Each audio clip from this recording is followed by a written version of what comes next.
안녕하세요. 라오키아입니다. 청라오 그녀 2편을 시작하겠습니다. 며칠을 고민을 하다가 한국의 부모님께 연락을 드렸습니다. 부모님을 설득하는데 시간이 많이 걸렸고 없는 형편에 2천만 원을 보내주셨습니다. 그 돈으로 그녀의 부모님을 다시 찾아갔습니다. 그녀가 미리 그녀의 부모님께 연락을 한 것인지 내가 간 다음 날 마을 잔치를 벌리더라고요. 흡사 결혼식 잔치처럼 열렸습니다. 달러로 만불을 그녀의 부모님께 전해 드렸습니다. 나중에 들으니 소를 30마리쯤 샀다고 합니다. 우리는 다시 비엔텐으로 돌아왔고 꿈같은 둘만의 신혼을 보냈습니다. 내가 한국에서 만나지 못한 나의 반려자를 라오스에서 드디어 찾았구나. 정말 우연이지만 이것이 나의 운명이었을까 하는 생각에 하루하루가 즐거웠고 행복했습니다. 하지만 5개월쯤 지났을 때부터 조금씩 문제가 생기기 시작했습니다. 나를 만나고 한동안은 일을 했지만 집에 다녀온 뒤로는 그녀가 총라오 출근을 그만두었습니다. 내가 원하기도 했고 이 친구도 그렇게 일을 하기 싫어했었습니다. 그런데 이 친구의 씀씀이가 보통이 아니다라는 사실을 알게 되었습니다. 라오스 여자들 평균 임금을 생각하면 그것이 5배에서 10배 정도 쓰는 것 같았습니다. 그리고 고향 부모님은 무슨 일이 그렇게 많은지 때때마다 송금을 해야 한다고 돈도 요구하는 것이었습니다. 마땅히 라오스에서 지금이 없는 나는 줄어드는 잔고를 보며 조금씩 불안해졌고 그 불안함이 겉으로 나타났나 봅니다. 짜증이 났고 다투는 일도 잦아졌습니다. 할 수 없이 다시 부모님께 SOS를 쳤습니다. 부모님이 아가씨를 데리고 한국으로 들어오라고 하시더군요. 그리고 약간의 생활비와 비행기표 살 돈을 보내주셨습니다. 그런데 막상 한국으로 같이 가자고 말은 했는데 여자친구의 반응이 적극적이지 않았습니다. 시골 부모님 핑계를 대며 차일 피일 미루는 것이었습니다. 그렇게 2달의 시간이 훌쩍 지나버리고 나니 또 생활비가 떨어졌습니다. 부모님께도 전화드리기 면목이 없어서 이제는 전화기를 뒤지며 친구들에게 융통하기 시작했습니다. 그렇게 다시 대략 500만 원의 돈을 마련해서 여자친구를 열심히 설득을 했습니다. 그런데 제일 문제는 이 친구는 라오스를 떠날 생각이 전혀 없다는 사실을 알게 되었습니다. 그렇게 싸우고 화해하기를 반복하며 가지고 있던 돈이 빠르게 줄어들어가며 이러지도 못하고 저러지도 못하는 상황에 이르렀습니다.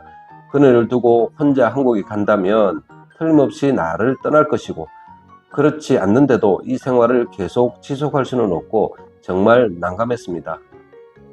이제는 한국의 부모님이 나의 전화도 안 받습니다. 사실 부모님도 최선을 다하신 것입니다. 우리 집 형편이 뻔하니 말입니다. 친구들도 연락을 안 받습니다. 이제 손 벌릴 곳도 없었습니다. 드디어 일이 터졌습니다. 어느 날 외출을 하고 방에 돌아오니 방안이 어지럽혀져 있었습니다. 순간적으로 옷걸이 쪽을 돌아보니 휑하더라고요. 화장대 역시 그랬습니다. 이 친구가 사라진 것입니다. 온몸에 힘이 빠져 풀썩 주저앉았습니다. 급히 전화를 걸었습니다. 신호는 가는데 받지를 않았습니다. 메시지를 보냈습니다. 읽음으로 표시가 되지 않았습니다. 계속 전화를 했습니다. 그런데 이제는 신호가 가자마자 안내음이 나오며 끊어지더라고요. 아, 차단했구나. 몇 명 알고 있던 이 친구의 친구들에게 연락을 했으나 모두 다 어디로 갔는지 모른다고 말을 했습니다. 여친의 부모님의 연락처는 모르고 무작정 전에 2번 갔던 기억을 되살려 여친의 고향으로 향했습니다. 여친의 고향에 도착하니 이미 오후 늦은 시간이 되었습니다. 부모님은 여친의 소식을 모른다고 합니다. 그런데 그 말을 하는 여친의 부모님의 얼굴이 그렇게 무표정하고 차가워 보일 수 없었습니다. 하는 수 없이 부탁을 했습니다. 지금 시간이 너무 늦었으니 하루만 재워달라고 부탁을 했습니다. 그런데 더 냉정하게 집에 잘 곳이 없으니 안 된다고 하는 것이었습니다. 지난번에 왔을 때는 잔치를 벌리며 나를 반겨줬던 그분들이 맞나 싶을 정도로 냉정한 얼굴이었고 냉정한 거절이었습니다. 하는 수 없이 터덜터덜 발길을 돌려 동네 번화가 같은 곳에 가서 흐름한 게스트하우스에서 불안한 밤을 보냈습니다. 아침에 다시 여친의 집으로 향했습니다.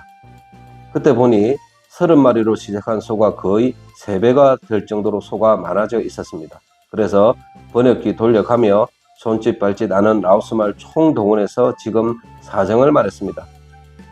돌아온 대답은 소를 좀 팔아서 돈을 융통해라는 의사를 전달했는데 여친의 아버지 입에서 돌아온 대답은 과히 충격적이었습니다. 그때 사준 소들은 병에 걸려 다 죽었답니다. 지금 보이는 이 소는 자기 소가 아니라 다른 사람의 소를 키워주고 있다라는 것입니다. 거짓말이죠.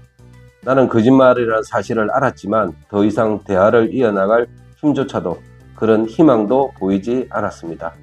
절망과 배신감으로 비인태안으로 돌아오니 방은 여전히 어지럽혀져 있었고 어색한 방은 그대로였습니다. 며칠을 방에서 아무것도 먹지 않고 지내는지 알 수가 없었습니다. 한국의 부모님도 형도 그 친구도 그리고 여친도 아무도 연락이 되지 않았습니다. 이제 남은 돈은 한국을 가는 비행기 표도 사지 못할 정도밖에 남지 않았습니다. 절망과 외로움이 나를 엄습해 왔습니다. 한국으로 간다고 해도 살아나갈 자신도 없었습니다. 몸이 너무 힘들어 집 근처에서 아무거나 대충 먹고 그녀가 일한 곳, 그녀와 같이 가본 곳, 그녀의 친구 집 등 내가 알고 있는 모든 곳을 미친놈처럼 돌아다니고 그녀를 찾으러 다녔습니다. 그러나 그 어느 곳에서도 그녀의 흔적을 찾을 수 없었고 피곤하고 지친 몸을 이끌고 다시 집으로 돌아왔습니다. 그렇게 며칠을 지나고 나니 이제 정말 남은 돈이 없었습니다. 미칠 지경에 이르렀습니다. 이제 정말 한국으로 돌아가야겠다라고 스스로 다짐을 했습니다. 그런데 가지고 있는 돈은 없었습니다. 있는 거 내다 팔아야 되겠다고 생각을 하고 한인 단톡방에 중고 거래를 하게 되었습니다. 70만 원 주고 산 명품 지갑 내가 1년 정도 썼으니 한 20만 원 정도 받고 그리고 지금 이 핸드폰 팔면 비행기 값은 나오겠지라는 계산이 되었습니다. 핸드폰 살 사람 만나야 되니까 공항에서 핸드폰 주고 거래하면 되겠다라고 생각을 했습니다. 지갑은 그 브랜드를 알아본 교민에게 어렵지 않게 팔았습니다. 지갑을 팔며 내 사정을 얘기를 했더니 원래 팔려고 했던 돈보다 조금 더 얹어 주었습니다. 참 고마운 한국 사람이었습니다. 그런데 핸드폰이 쉽게 팔리지를 않는 것입니다. 그렇게 며칠을 자는 둥 마는 둥 먹는 둥 마는 둥 지내고 나니 나의 몸과 마음은 더 지쳐갔습니다. 그러던 차에 하루는 술을 진탕 먹고 그녀와 자주 거닐었던 메콩 강가를 가게 되었습니다. 그리고 주머니 속에는 뭔가를 준비해 갔습니다. 흐르는 강물을 보며 주체할 수 없는 슬픔이 나를 엄습했습니다. 밤이었는데 스스로 고수부지로 내려갔습니다. 메콩강으로 걸어갔습니다. 그리고 풀숲이 있는 곳에 차분히 자리를 잡았습니다. 주머니 속에 준비한 것을 먹었습니다. 그리고 나의 38살의 인생은 라오스 메콩 강가에서 끝을 맺었습니다. 이 비극적 스토리는 2024년 12월에 일어난 일이고 지갑을 샀던 마음씨 좋은 한국 교민에게 들은 이야기입니다. 그분의 핸드폰 통화 목록에 지갑을 샀던 이 교민의 연락처가 있어서 연락처를 본 대한민국 영사가 이 교민에게 안타까운 소식을 전해 주었습니다. 그리고 지갑을 팔 때 자기의 신세를 쭉 이야기한 것을 제가 전해드린 것입니다. 38세 그분은 화장을 했고 3일장을 지냈으며 이 모든 가족은 대한민국 대사관에서 정중히 장례를 치러줬습니다. 찾아오는 사람이 없어 살았어도 죽었어도 외롭게 간 것이 조금 아쉬울 뿐입니다. 라오케 갈 생각입니다. 라오스에서 몇 가지 알아야 할 그리고 주의해야 할 교훈이 있습니다. 유흥 쪽의 사람은 무슨 일이 있어도 배우자로 생각하시면 안 됩니다. 결말은 거의 똑같습니다. 거기서 PR거를 하든 서빙을 하든 크게 다르지 않습니다. 그리고 순진해 보이고 착해 보이는 가족들도 결국은 라오스 사람 편입니다. 절대 진실을 말하지 않고 거짓말을 아낌없이 집단적으로 한다는 것입니다.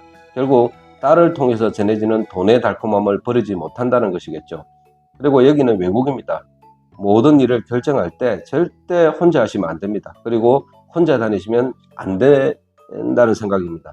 누군가 조언을 해줄 사람이 반드시 필요합니다.